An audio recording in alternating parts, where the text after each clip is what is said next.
One of my favorite things that I think you've pioneered for me is DJing without headphones. How, man? Like you'll be on festival stages doing like battle routines damn near, and I'm like how does he do that? That's funny.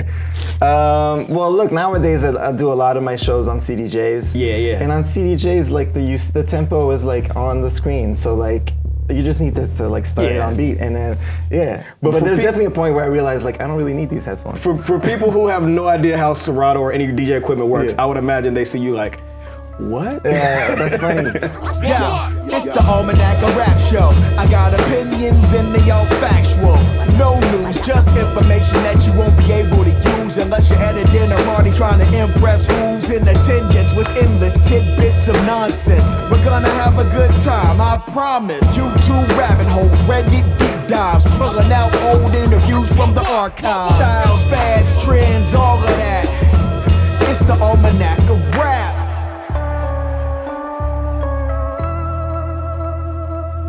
Welcome to the Almanac of Rap, the show that still doesn't know what Canadian bacon is. My name is Donwill, and I'm your host for the series. Today's episode is about putting some context on the Canadian rap scene's place in hip-hop history, and we'll be talking to A-Trak about his illustrious career. But before we get into that, the Almanac of Rap is now a part of Okayplayer, which feels like the ultimate homecoming. It's where I spent my formative years online, and having the show here is a full circle moment for me. It's also a video podcast now, so you have more ways to listen, and there are also more places for you to subscribe, like, rate, and comment. It's a free show after all, so we need that engagement. All right, y'all know what time it is. I gotta kick the Ballistics. A fun fact about me is the first rap song I ever tried to make borrowed the beat from Maestro Fresh West's song, Let Your Backbone Slide.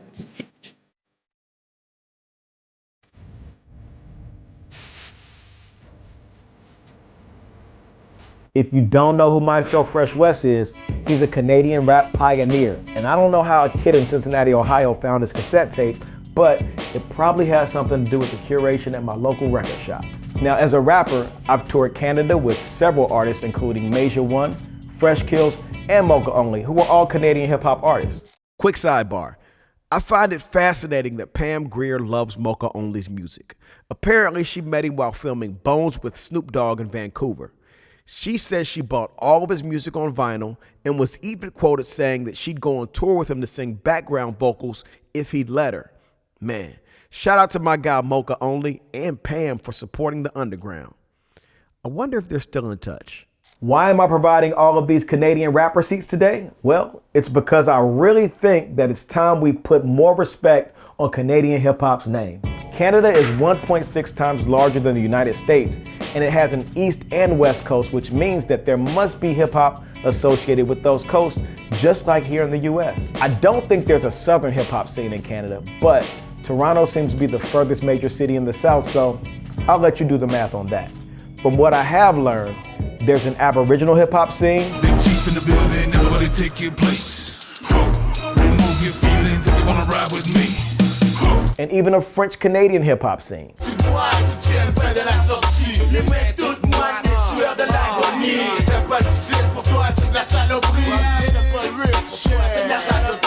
They have their own award shows similar to the Grammys called the Junos, and just like us, they had a boycott back in '98 when the Rascals refused to accept the award because it wasn't televised. They also have their own version of South by Southwest called North by Northeast, and yes, if you were wondering, they're started by the same company. It's held in Toronto's Dundas Square, which is sort of like Times Square, just for Canada. They also have their own version of Rap City that aired on Much Music, which was basically just their version of MTV. Welcome to a brand new show singing your weekly letter from Koala on the nation's music station. It's called Rap City. It's an extension of Soul in the City, and we're going to take you to a new town every week, 30 minutes of rap. And they also have their own scandals. While it's a smaller scene, that may mean there are less scandals to marvel at, but nonetheless, they are just as batshit crazy as the ones we have here in America. Take, for instance, Top 5, a Toronto rapper who was arrested for accessory to murder. He posted bail under the condition that he wears a GPS monitor and stays off social media. But when his charges got upgraded from accessory to first degree, he cut the ankle bracelet off, posted a photo of it on social media on some sort of fuck you, then went on the run to California where he recorded an album and trolled the mayor of Toronto before ultimately being arrested and extradited back to Toronto, where he proceeded to film a music video from jail. Facts. Man, you wanna know some facts? Believe it or not, this music video was filmed partially inside an Ontario jail cell. The man in orange is rapper Top 5, real name Hassan Ali. He's awaiting trial for first-degree murder. I was 18 when I bought a gun. 22 when I shot your son. The music video is raising eyebrows from this former homicide detective. It's rather embarrassing for the corrections people at that facility, but they'll be looking into it to try and find out just how he got that in. Mark Mendelson says contraband cell phones aren't uncommon and have a lot of value behind bars. But I can't think of any particular time where somebody's actually gone out of their way in custody to film the video and then to have the audacity to publish it. In summary, Drake may seem like Canadian hip-hop's main export, but the country has a lot more to offer if you're willing to dig a little bit deeper. Like today's guest, who's truly one of Canada's biggest treasures.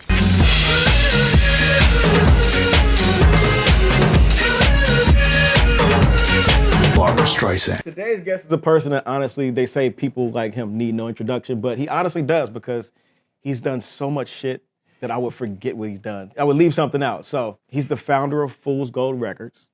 He's an amazing producer and honestly one of the most important DJs of our generation. Ladies and gentlemen, A-Trak. Thank you. Hey. What's up, man? What's up? Thank you for coming through. Pleasure. Thanks for having me. Thinking about a 13-year-old, like, I think in my mind, the Wikipedia math was 15.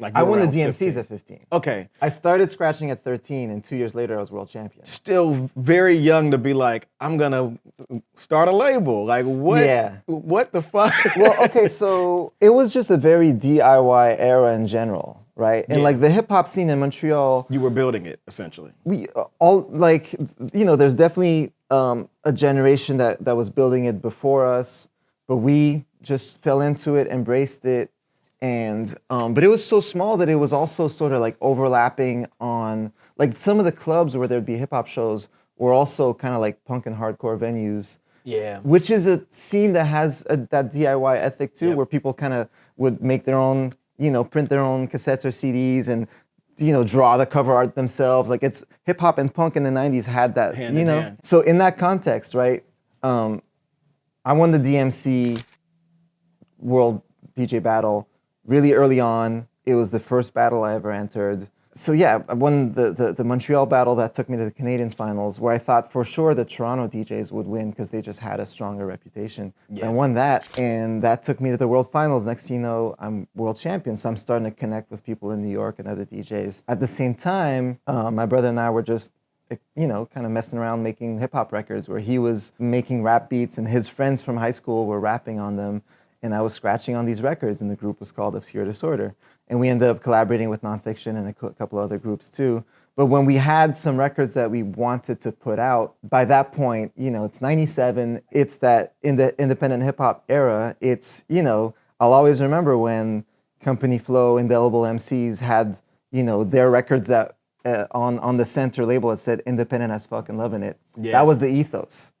You know, so we were buying everything that Rawkus was putting out. We were buying everything that Fat Beats was distributing. It was such a DIY period that it wasn't even that far-fetched or crazy, even though we were, at that point I was 15, Dave was 19. The records that we were supporting and buying and trying to emulate were all from independent labels. Mm-hmm.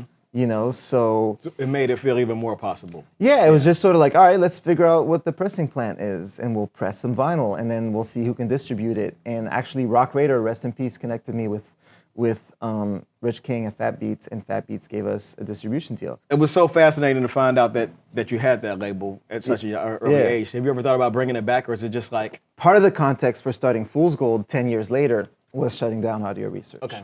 So Audio Research was very much in that backpacker indie hip hop era, you know. that was my bag. Yeah. That backpack indie hip hop Yeah, shit. for sure. You know, trying to emulate whatever Spinna was producing in those years, and Yeah. Sean J. Period and High Tech and all of that. That indie hip hop time period Yeah. is when it's kind of like the environment that I started my career in. OD, Eclipse, Kenny, and Ty. Back up in the easy, baby. OD, Eclipse, Kenny, and Ty. Back up in the easy, baby. Just for context, Okay. Fool's Gold, the whole interview could have been about the roster. Okay. But I wanted to talk about the artists a few artists that you signed, like you got Danny Brown, Run the Jewels, Trackademics, Chris Crack, new ones. Like it's been a thread through history that hip hop is a big part of the ethos of the label. And Cudi, of course, yeah. And I was gonna say that's a name that I want to hone in on is Kid Cudi. Yeah. Because he, in my mind, kind of embodies the ethos of what we were talking about, like the mashup thing. So like, do you remember the first time you heard Day and Night? Like, what was that? For sure. The Cudi thing happened because there was a little bit of an overlap between the sort of tail end of my stint with touring with Kanye and me starting Fool's Gold.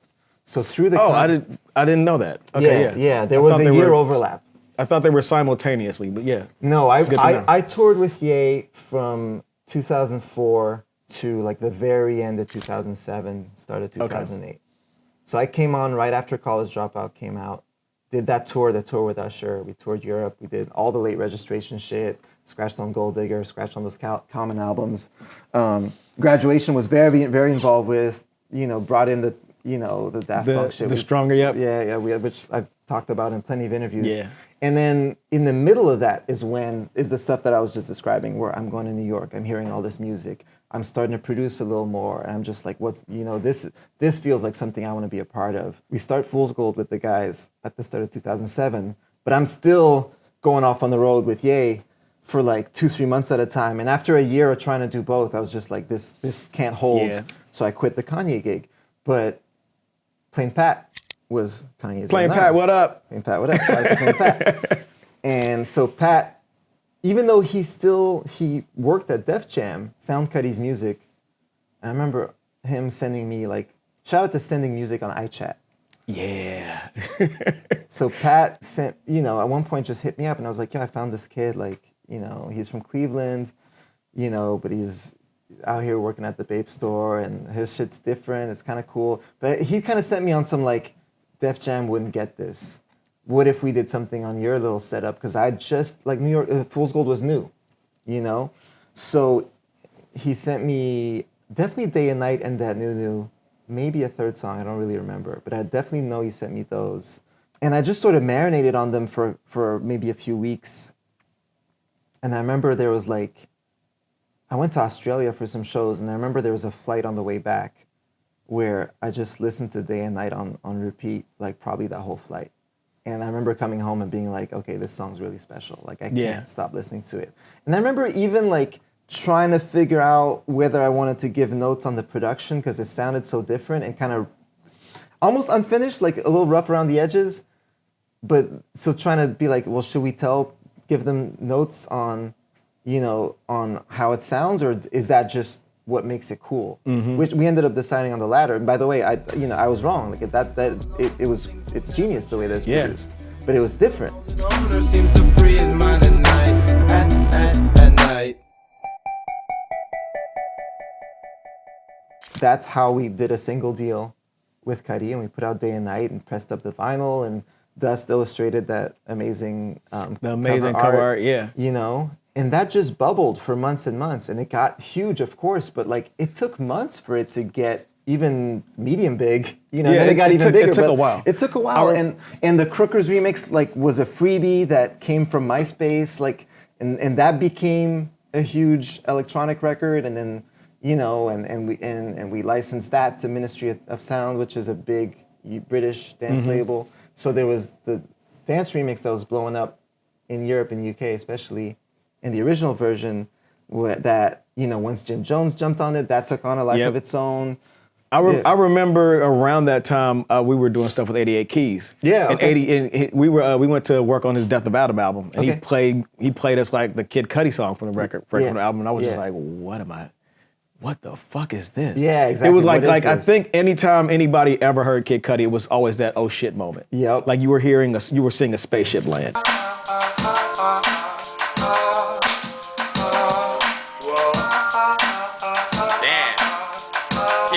I did this be 2 years ago. I ain't like it, that's why I never finished it. And that ethos blends into Fool's Gold Day Off. Like I want to just touch on it very briefly. Sure. Like Fool's Gold Day Off is such a special event series. Appreciate that. And it's one of those things that like, if you were there, you have memories. Like what's one of your favorite memories of Fool's Gold Day Off? Man, Chief Keef showing up at the LA show and putting his name in my phone as Otto. Like that's the name he put. OTTO? Yeah. A ton. I mean, even the early years, like Fool's Gold Day Off started off as a free block party at City Winery in New York on Labor Day. It was called Day Off because it was on Labor Day. And it turned into this yearly sort of, boutique festival, I would say, that we expanded to more cities through the years.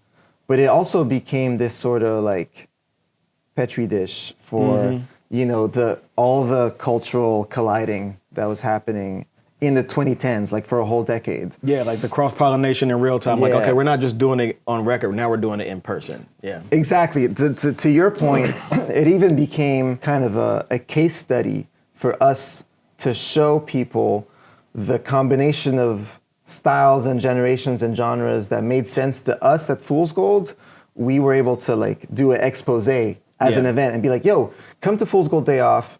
You'll see the Locks play next to Flatbush Zombies, and A-Rap Music's gonna do some crazy MPC shit, but I'm gonna have my like techno friend Boys Noise play a set too, or DJ Medi's gonna play some wild shit, and it all makes sense in the same place. It was like if you took a festival and folded it on itself and just put it on one stage. And at that point in time, we were kind of the first ones to put rap on a festival stage at that era. Rock the Bells was ending. Rolling Loud didn't exist for like years until years later. So for a period of couple years, when we would put French Montana, Fabulous, but also like McConan and 2-9 on that stage, but also like there's so many people who told me over the years that the first time they saw Travis Scott was at a Fool's Gold event in LA and in New York. We just kind of had this platform to give people that leg up to go and play in front of a crowd of a couple thousand people before festivals were really booking rappers like that.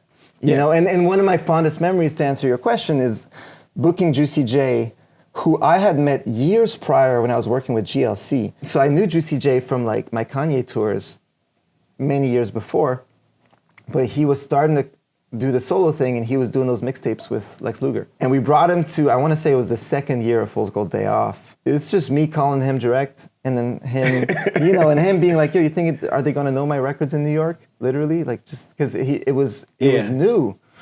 And him connecting me with his boy Ray, who was his homie that did the bookings, and Ray probably spending more time asking me for Bombay Gin than anything else on the contract. Anything else about flights or whatever, it was just like, you gotta have the Bombay Gin.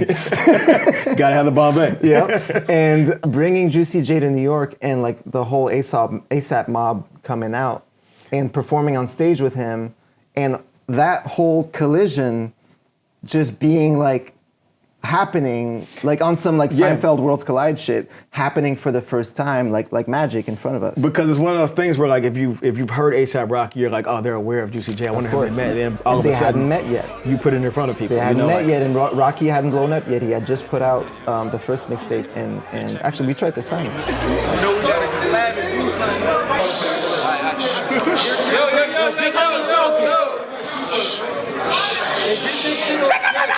All right, so for a lot of people, Canadian hip-hop starts and stops with Drake. Oh, no. But there's a very vibrant scene with a lot of like pioneers and a lot of rich culture. And like multiple generations. Generations, yeah. So to start this thing off, I want to help restore some balance by just literally asking you to name other Canadian rappers and hip-hop figures. Okay. There's no wrong answers. No, of course. Yeah. And it's only going to be polite, nice answers because it's Canadians. Exactly. Of course. I mean, from Maestro Fresh West, Cardinal Official, Socrates, Chaclair, Swollen Members, 6'2", $165.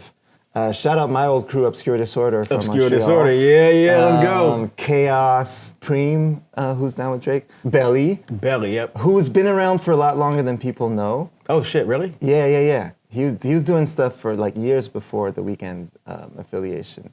Checkmate. I think you covered enough. I'm gonna name a few more. I might mimic some of the ones you named because I wrote a list of people. But Dream Warriors. Yes. You said Socrates, Cardinal Official, Chocolate. Brass Monk. Brass Monk, who had a record on my old label. Yeah. Yeah, K9, who was my old label mate. Okay. Shad. Yeah, Shad. My guy Shad. The homie. Marco Polo, Classified, Ghetto Socks. Okay. JD Era. Wow, JD Era, yes. Yeah, JD Era's dope. P-Rain, Toby, Lou P-Rain is Phelps. Preem. Yep. He changed his Toby, name. Lou Phelps, K Tronada. Of course, yeah. Jazz Cartier, Mocha Only, Jazz Fresh Kills, Eternia, Tona, Rich Kid, Scratch Bastard, and Cadence Weapon. Scratch Bastard's a DJ. He is, but hip hop. Okay. Okay. He's not a rapper. I'm sorry. I should have said it's non-specific. But yeah, I think. Oh, okay. Yeah. I was going for rappers, but yeah. We're gonna get the Star Wars scroll of words of names, just scrolling. Yes, exactly. You know what I'm saying? And I'm gonna give a shout out to my homies, two DJs from Vancouver, Flip Out and J Swing. They have a label called Flip and J, right? Yeah. And in the last couple of years, they've been pressing up 45s that are mostly Canadian hip hop records that they've been reissuing.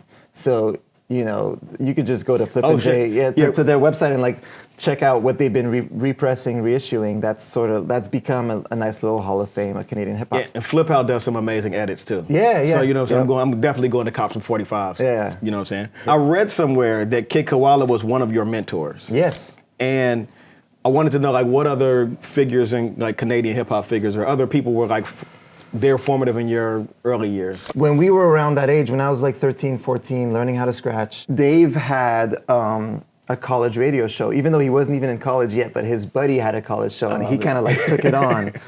And through that— Advanced placement radio. radio. Through that, because there was no major radio stations playing hip hop, to this day, by the way, in Montreal. So so college radio was a big thing. And through that show, pretty much the whole local hip hop scene would sort of come by and I would just come and hang out as just on the little brother tip and meet, a lot of the local music scene through his radio show. So that's how I met Kid Koala and another local DJ called Devious.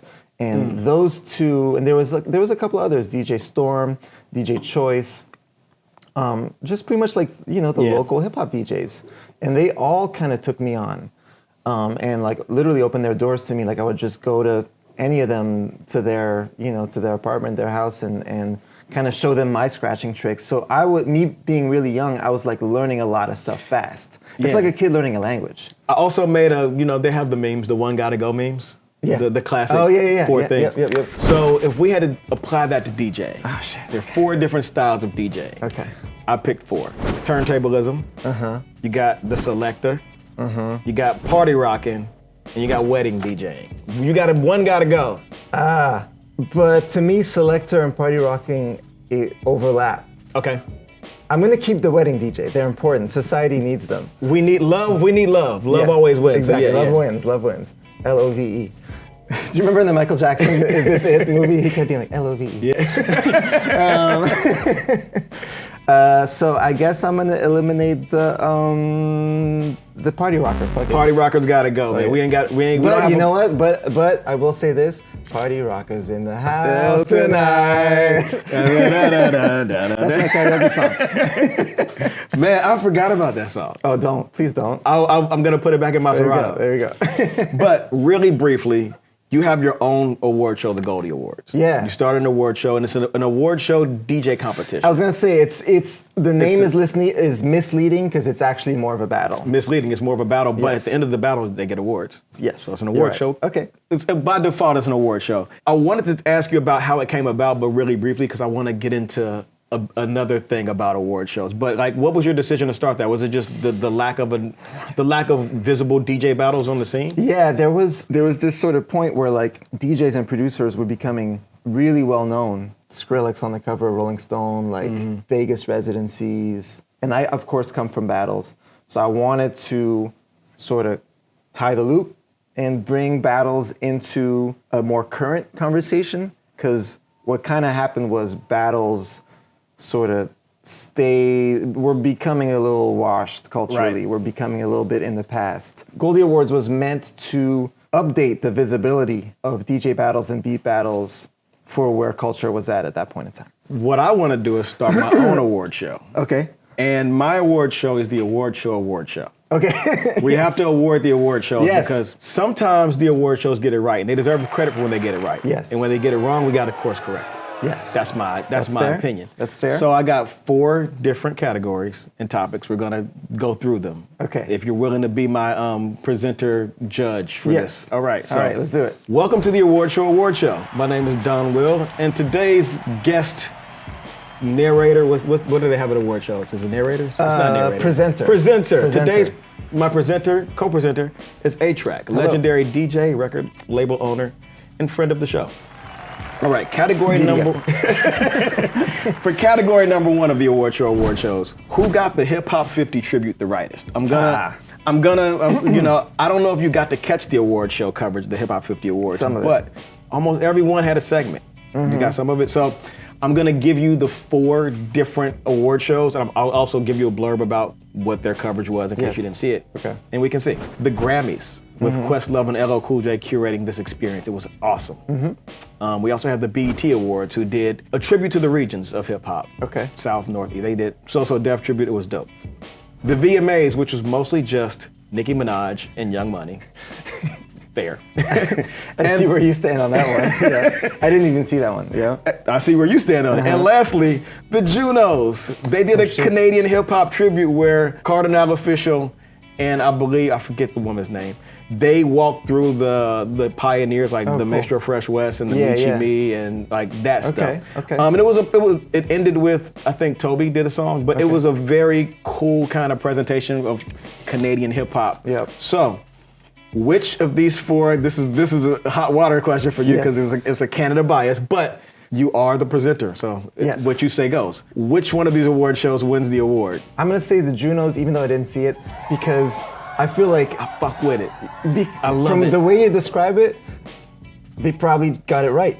They got it right because they kept it hyper focused. But it's easier. But yeah. It's way easier. They kept it hyper focused. It was less. I mean, I'm sure there was somebody in Canada like they got what the left fuck? out. Yeah. Someone in Saskatchewan, like, damn you. Damn, drinking a cold beer in the winter, like drinking damn a Pepsi. it.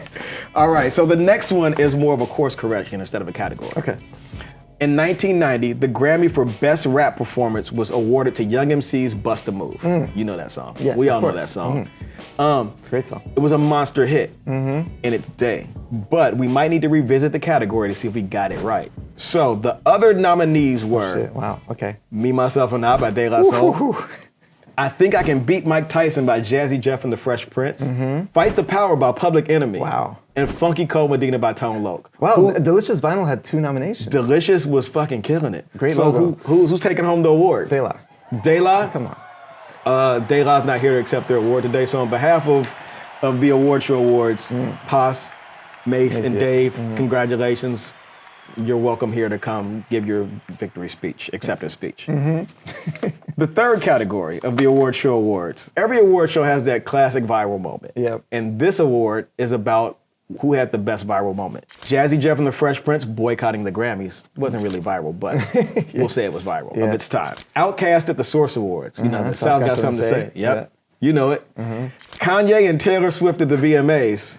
I'm gonna let you finish. Extremely viral. Yeah. Listen, there were so many moments, but and I had to keep BET in there because BET. Yasin Bey, Black Thought, and Eminem at the BET ciphers, which wasn't a viral cipher, but for me and my household, that shit does numbers. Okay. You know what I'm saying? Yeah. Which of those 4 moments would get the award for the most viral moment? I'm gonna give it to Outkast.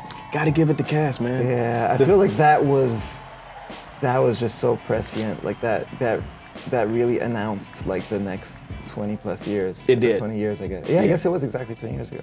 And our final category is a course correction again. Okay. In 2012, your group Duck Sauce Yes. was nominated for a Grammy Award, but Skrillex won. Shout out to Skrillex. Took home the trophy. Today, I like to right that wrong, even if it was right. I like to right that wrong and give you a chance to give the acceptance speech that you never got to make. Oh, wow. So I'm gonna announce the nominees and call you as the winner. Okay. All right. And the nominees for the Grammy for Best Dance Recording in 2012 are Deadmau5 and Greta Svabo Beck. I lost the job just off of that pronunciation. Duck Sauce. Camera pans to you. What song were we nominated for? I'm pretty sure it was Barbra Streisand. Because Barbra Streisand was the year before, but okay, go ahead. Oh, I should have. That's fine. That's fine. The research department, aka me, All good, didn't all good. put that in the card. David Guetta and Avicii, Robin, Skrillex, and Swedish House Mafia. Wow. And the winner is A-Trak, Duck Sauce. I fucked up. Duck Sauce is the winner. And then crowd applauds, and then the trophy comes up. Oh, hey. Thanks. But we got to give one to my partner, Armand Van Helden. Armand couldn't make it tonight, but A-Trak is here accepting the award on Duck Sauce's behalf. Thank you so much. This one is dedicated to all the ducks and all the waterfowl creatures of the world. Shout out to my partner in crime, Armand, who couldn't be here. And the animal kingdom, this is for you.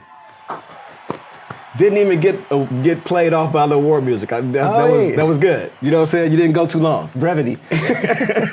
The last question is actually not a question. Okay. It's me needing advice. Okay. Or advice for someone who's never won an award.